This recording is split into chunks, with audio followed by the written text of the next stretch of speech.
Hello everyone, so I will be this week's presenter for the brief exercise 11-4.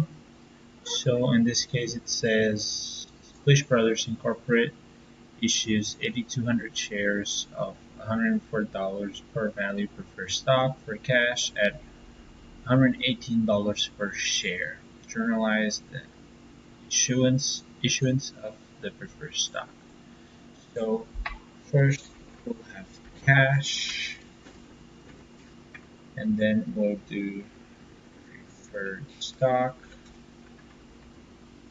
and then what was paid in capital in excess per preferred stock.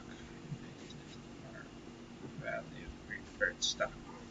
So for this, in this case, we'll multiply 8,200, which is the amount of shares, per $118.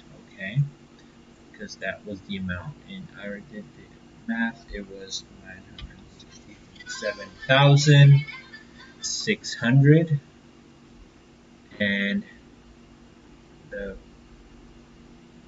that is for debit, and then we're gonna credit the preferred stock, which is going to be 8,200 again, but this multiplied by 104, and that is going to be credited. And I already did the count, the math there, and it's 800. And we'll also credit the paid in excess because it needs to go to this value, so it's just the difference, which is 114,800. Let me see if I was correct. Exactly, that was it. So if you have any doubts regarding this situation, just please let me know and I'll try and help you guys out.